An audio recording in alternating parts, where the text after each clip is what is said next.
Kakadosh Boker Or Bekiim Bahalacha Day 64. Page 193, Siman Nunhei 55, Halacha Mem. If one person in the congregation is reciting the silent Amidah and the congregation wishes to recite Kaddish, it is commendable for them to wait until he finishes so that he can also have the merit of responding. This is the case even if there's more than 10 people present.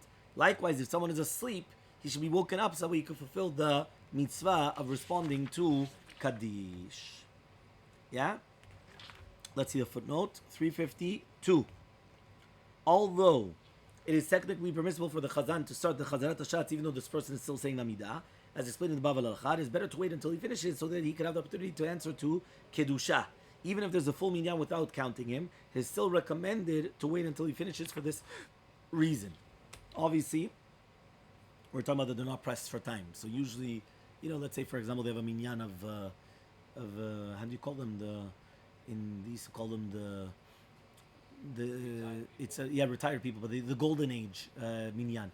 We used to call it in Spanish el grupo de la edad de oro, the group of the age of gold. Meaning that it was like, these are like retired people that they don't work, so they have all day. So they want to wait, they could wait. But obviously, if people are working, I don't think anybody's going to start saying, let's wait for every single person to finish in order to get the minyan. Okay, 353. Footnote: if the sleeping person refuses to wake up, it's not necessary to wait for him. This is so even if there's not 10 people present. This was already explained in Halacha 39. Next Halacha. Okay, 41. Mem Aleph.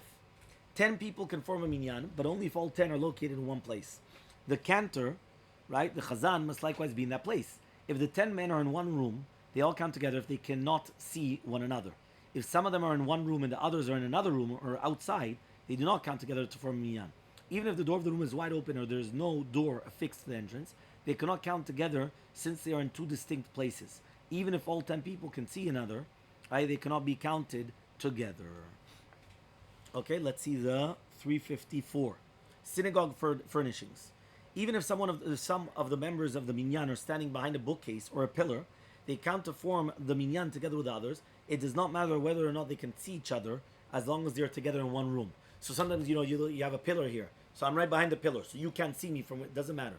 The fact that we're in one room, it's one room. Okay? Number 355. What about, though, if it's in two distinct places? So, for example, this room and the room outside. So it says here, regarding the mitzvah of eating Korban Pesach, the Torah requires all the members of the group to eat it in one room. The Talmud teaches, as Rabbi Yehuda says in the name of Rav, the same applies to praying. This disagrees with the teaching of Rabbi Yeshua ben Levi that even an iron partition does not constitute a barrier between the people of Israel and their Avinu Shabbat. Rashi and Psachim explain that according to Rabbi Yeshua ben Levi, even if the 10 people are located in two separate rooms, they still count to form a minyan. The Ramban asserted that Rabbi Yeshua ben Levi's leniency only applies to a case of a large room and a smaller room, with no wall separating the smaller room and the larger room. Although part of the minyan is in one room and the other one is in the other, they count together since the smaller room does not have anything separating from the larger room. In a case of two rooms separated by a wall, Rabbi Yeshua ben Levi would also agree that it's not considered part of the minyan. Tosfot interpreted the passage referring to people who are located outside the synagogue, but who can hear the chazan inside. According to this, people inside two separate rooms cannot be counted together to form minyan, even according to Rabbi Yeshua ben Levi. Many Rishonim supplied to this interpretation, including Rabbeinu Avi Ezri, Rabbeinu Nisim, the Ran, the Rashba, the Ritva, the Tur, the Mordechai, and the Orchot Chaim. In Sotah, the Mordechai rules that we follow the opinion of Yeshua ben Levi, following the great majority of the Rishonim. The Shulchan Aruch ruled that if the 10 people are located in two rooms, they cannot be counted together for a minyan. In 5520, it adds that as long as there's a full minyan in one room, others who are outside or in another room can answer Kaddish, right, that they're listening to the other side. What happens now if they're going to be in separate rooms but they can see each other? This is very important. Listen carefully. Okay? Rabbeinu. So now it says, what happens if you could see each other? Right? 356. 356 lemata. Ma kore im ata yochol lirot echad et hasheni. Rabbeinu Avi Ezri ruled that as long as 10 people can see each other, they can form a minyan even though they are located in two rooms. The Rashba concurred with this, explaining that if the people can see one another, it is possible that we view them as if they're all in one room. He compared this halakha to considering two groups of people who ate each other. Right? That's what the doctor said, right? At separate tables. The Talmud teaches that as long as some people in each group can see the other members of the other group, they can all join together for zimun. Still, the Rashba did not rule definitely about this. He wrote, it's possible that we review them. He just says it's possible that we view them as one, but he doesn't say for sure that that's the way it is. The Or Zerua testified that the Goanim ruled that people in two rooms cannot be counted together even if they can see each other. This is likewise the ruling of the Rashba, right? Sorry, the Rashbash, okay, and is likely the ruling of the Ramban, Nachmanides. Shirei Knesset Gedolah cited the Rashba's lenient opinion, but its conclusion is that the minyan cannot be formed in two separate rooms. Despite this, the response of Matei Yosef refuted the ruling, as did the Magen Avraham and the Pri Chadash, among others. The Mishnah cited the two halachic opinions without expressing any preference. But in 55-54, it appears that he sided with the position that two groups can be counted together if they can see each other.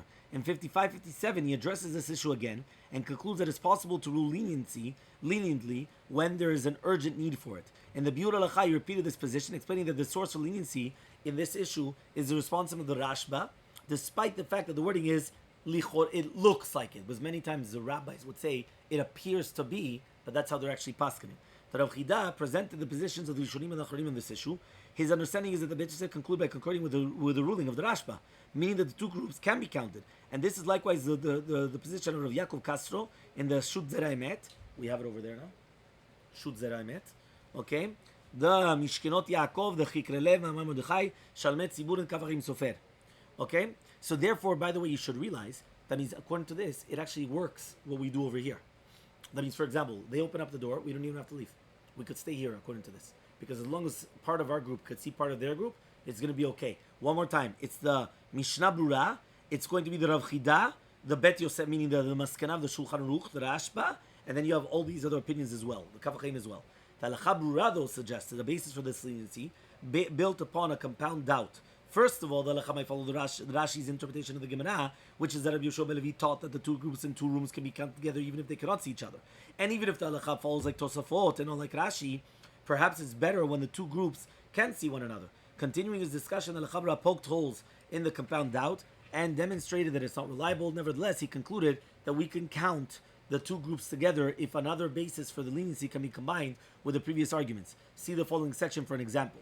So, for example, right, it says a sukkah extending for the wall of the house. So Rav Yaakov Castro describes a situation where someone constructed a sukkah alongside the house. The house's wall adjacent to the sukkah had been taken down, and the sukkah was separated from the house only by the flimsy sukkah wall. During Sukkot, 9 people gathered inside the house, and a 10th one remained in the sukkah.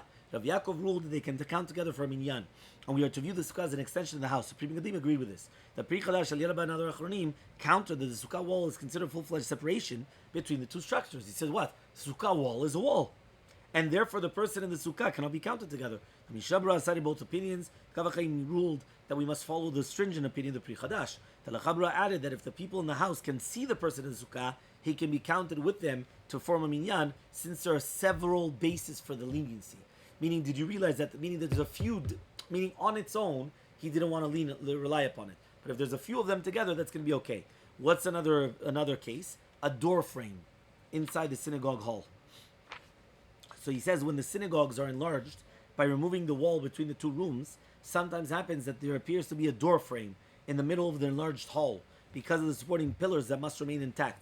Meaning, for example, let's say here we would take off this wall, but we still have the door frame, right? Or so therefore, what happens is that you made it bigger, but you still left the frame, but there's no wall. So he says the response of Minchat Yitzchak was asked, whether the people can on either side of the doorway, can count together to form a minyan. He ruled that the synagogue hall is considered a single room, since the pillars are not meant to form a door frame despite their appearance. Moreover, the people in both sections of the hall can see each other. If the synagogue is planned originally so that a portable wall can be set up to divide the walls into sections, however, then those pillars gain the status of a door frame. In that case, the people must make sure that there are 10 people on one side of the door frame in order to form a minyan. Okay? That's it.